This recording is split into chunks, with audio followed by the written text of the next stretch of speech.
নমস্কার বন্ধুরা, টেস্টি এসেলে আপনাদের সকলকে স্বাগত জানাই। বন্ধুরা, আপনারা এতদিন দোকান থেকে লোটে মাছের চপ কিনে খেয়েছেন, কিন্তু আজ আমি যেইভাবে লোটে মাছের চপ বানাবো এইরকমভাবে যদি আপনারা বাড়িতে বানিয়ে খান তাহলে আশা করি আর দোকান থেকে কিনে লোটে মাছের চপ খেতে ইচ্ছে করবে না। তাই বন্ধুরা, এই ভিডিওটি স্কিপ না করে সম্পূর্ণ দেখতে থাকুন এবং আমার আগের রেসিপিগুলো যারা দেখেননি তাদের ডেসক্রিপশন বক্সে লিংক দেওয়া আছে, সেখান থেকে চাইলে আপনারা ভিডিওটি দেখে নিতে পারেন। এই চপ বানাতে আমাদের লাগছে 500 গ্রাম লোটে মাছ, 3টে বড় সাইজের পেঁয়াজ কুচি, রসুন বাটা, আদা বাটা, ধনে পাতা কুচি ও লঙ্কা গুঁড়ো। এবার আমি লোটে মাছটাকে আধখানা পাতিলেবুর রস দিয়ে ভালো করে মাখিয়ে নেব।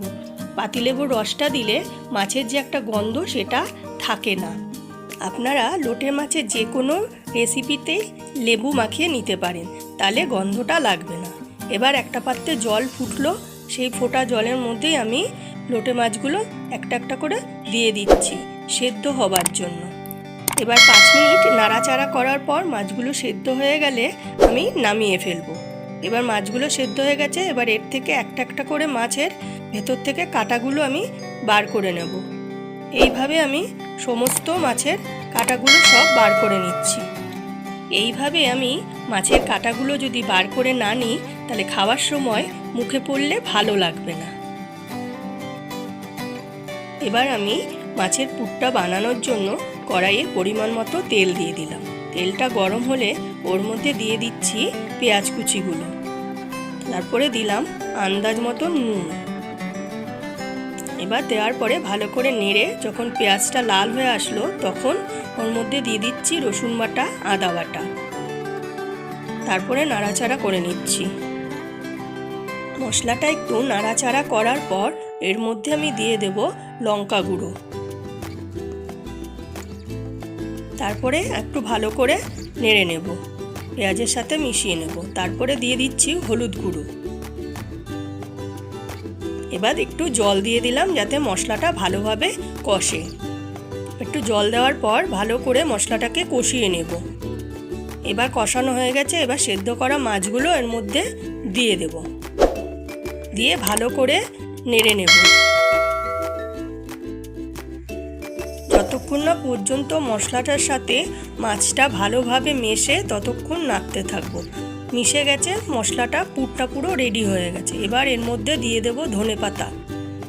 ধনে পাতা দেওয়ার পর পুরটার সাথে ভালো করে ধনে পাতাটাকে মিশিয়ে নেব। এবার পুর রেডি হয়ে গেছে। এবার একটা পাত্রে আমি পুরটাকে তুলে নিচ্ছি। এবার আমি কড়াইয়ে তেল দিয়ে দিলাম। দেওয়ার পরে এর মধ্যে দিয়ে দিলাম শুকনো লঙ্কা একটা, তার মধ্যে দিয়ে দিচ্ছি 2টো সেদ্ধ করা আলু। এবার আমি এর মধ্যে দিয়ে দেব পরিমাণ মতো হলুদ আর দেব একটু লবণ। দেওয়ার পরে ভালো করে আলুটাকে নেড়ে নেব।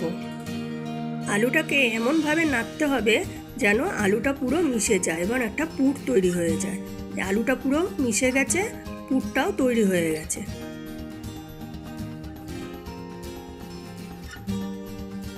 এবার আমি আলুটাকে একটা পাত্রের মধ্যে নিয়ে ভালো করে হাত দিয়ে মেখে নেব লঙ্কাটার সাথে।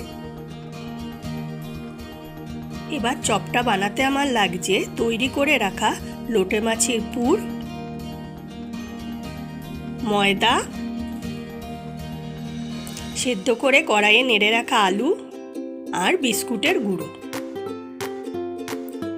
এবার আমি ময়দার মধ্যে অল্প করে জল দিয়ে দেব, ময়দাটাকে পাতলা করে গুলব। এবার আলুটাকে হাতে গোল করে নেব।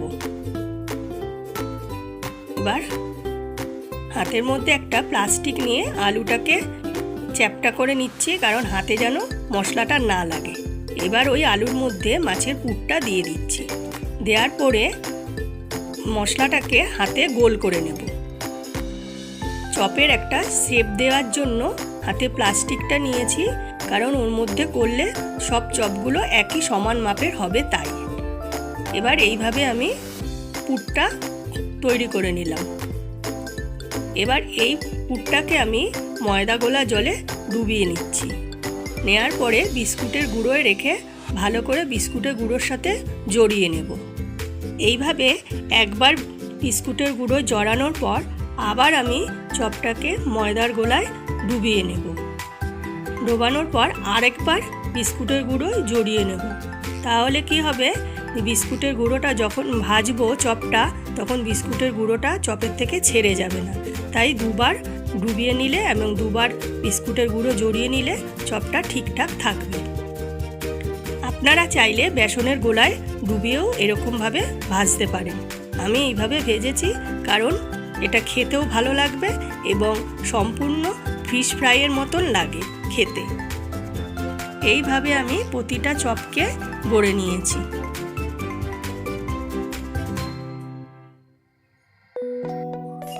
দেখুন বন্ধুরা, প্রতিটা চপ রেডি হয়ে গেছে। এবার আমি কড়াইয়ে তেল দিয়ে দেব পরিমাণ মতন। চপগুলোকে সম্পূর্ণ ডুবো তেলে ভাজতে হবে। এবার তেল গরম হওয়ার পর আমি একটা একটা করে চপগুলো কড়াইয়ে দিয়ে দিলাম। এবার যতক্ষণ না পর্যন্ত চপগুলো লাল হয় ততক্ষণ আমি ভাজতে থাকবো। হালকা হাতে ভাজবো যাতে চপগুলো ভেঙে না যায়।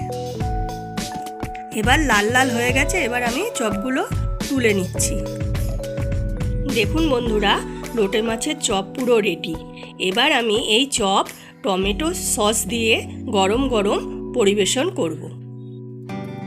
তো এই রেসিপিটি ভালো লেগে থাকলে লাইক ও শেয়ার করবেন এবং বাড়িতে অবশ্যই এই লোটে মাছের চপ বানিয়ে আমায় কমেন্ট বক্সে কমেন্ট করে জানাবেন কেমন হলো। আর আরও নতুন নতুন সুস্বাদু রেসিপির ভিডিও পাবার জন্য এখনও পর্যন্ত যারা এই চ্যানেলটি সাবস্ক্রাইব করেননি তারা অবশ্যই চ্যানেলটি সাবস্ক্রাইব করুন এবং টেস্টি হেসেল ফ্যামিলির সঙ্গে যুক্ত হয়ে যান ও পাশের বেল আইকন বাটনটি ক্লিক করুন। এর ফলে আমি এই চ্যানেলে যখনই কোনো নতুন নতুন রেসিপির ভিডিও দেব সেটা আপনাদের কাছে খুব তাড়াতাড়ি এবং খুব সহজেই পৌঁছে যাবে।